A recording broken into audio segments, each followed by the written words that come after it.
Продолжуваме понатаму со нашата програма. Оно што следува е анализата за македонските случувања. Во последно време некако многу се зборува за тоа дали ќе има или ќе нема предвремени парламентарни избори.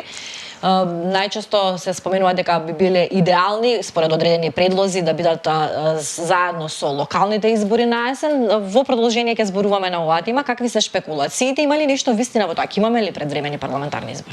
Дали има вистина, тоа е многу тешко да се да се каже во овој момент. Веројатно сите размислуваат на таа тема. Има шпекулации многу, дуи единствената партија која излезе со конкретен апел да има парламентарни избори заедно со локалните избори, значи предвремени парламентарни избори, и до единствената партија која и реално и ти одговараат тие избори. Од повеќе прашање се ти има таму една интересна причина зашто би биле, демек би се обезбедила мирно владење без никакви избори, бидејќи 4 години ќе имаме период без избори, значи, ако претседателските се на мандат од 5 години, би дошло таман, да бидат за 4 потоа, и во истиот момент би биле парламентарните и локалните избори, така до 2028 година, ако не се лажем, или 9-та ќе фати, да? 9-та, да, ќе немаме никакви избори, што да кажеме, е посакувано за секоја владеачка гарнитура и еден одличен период, да се направат некои работи кои се помалку популарни кај јавноста, кои направите веднаш од мандатот нешто, тоа може да се надевате дека до крајот на мандатот нешто ќе поправите кај гласачите. Сега има шпекулации дека наводно имало извршниот комитет на ВМРО ДПМН разговарал за тоа, наводно мислењата биле поделени, што е за очекување, бидејќи, знаете, ВМРО ДПМН никој не се сомна дека нема да победи и да има предвремени парламентарни избори, као што ќе има на локалните избори, се очекуваме ние голема победа на ВМРО ДПМН. Не знам што треба да се случи за тоа да не биде така.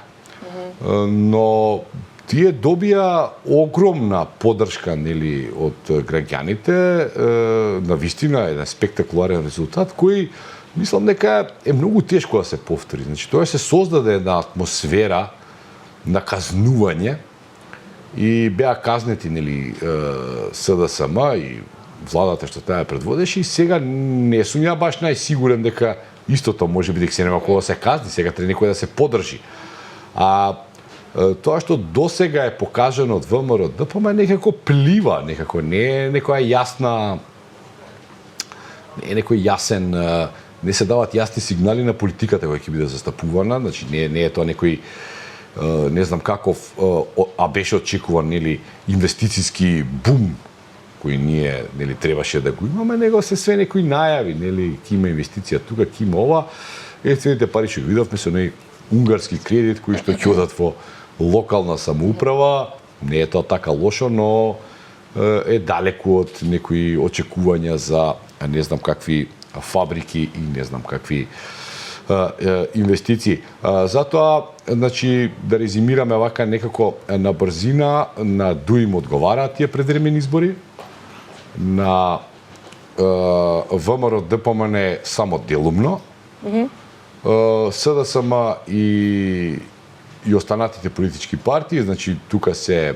Вреди, тука е коалицијата Вреди, тука е Знам и Левица, значи тоа се нив помалце ќе ми одговара. Зошто? Бидејќи тоа се помали политички партии кои што не верувам дека можат толку лесно и толку бргу да издвојуваат пари за избори кога е толку мал обсегот. Не е исто локални избори, локалните избори се кампањата иде на локален терен, тука нема многу реклами, нема многу спотови, снимање, туку е локална кампањата по општините, а за парламентарните избори вие треба тука да направите една сериозна кампања. Затоа уште еднаш ќе повторам, ова е идеја на ДУИ и ВМРО ДПМН, веројатно они се прашуваат што после тие избори, дали повторно ако ДУИ направи подобар резултат од одреди дали повторно ќе може да го игнорираат нивниот апел, нели, за формирање на влада, така да тука има многу прашања кои што ќе им останат неодговорени и не верувам дека доколку имаат премногу непознати во ВМРО ДПМНЕ, дека тие би одале туку така во некоја авантура. Туку ќе се максимално ќе се посветат на локалните избори да ги добијат. Да, и дуи да не го изоставиме моментот, Али Ахмети спомена дека доколку загуби ќе се повлече од политиката. Добра, тоа е многу небитно.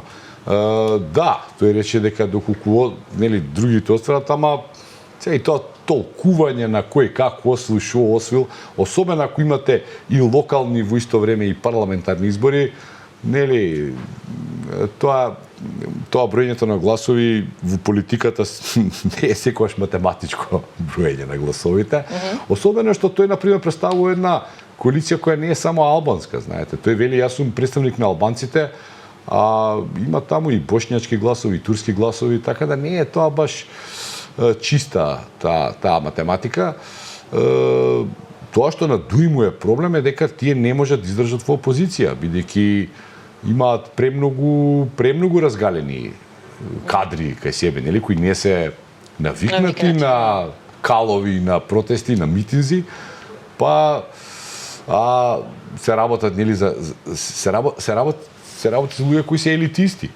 И сега елитистите вообичаено проаѓаат со новата елита, нели, и се приклонуваат на новата елита или го губат елитниот статус. И тоа е стравот, ја мислам најголем, дека нивните, значи тој елитен дел од партијата, дека ќе помине во вреди, а тоа се луѓе кои имаат и пари, и знаење и некакво искуство. Благодарам многу што утринава беше заедно со нас. Верувам интересни за нашите гледачи. Во продолжение, она што следува и она што ќе ви го најаваме, меѓународната анализа, бидете тука.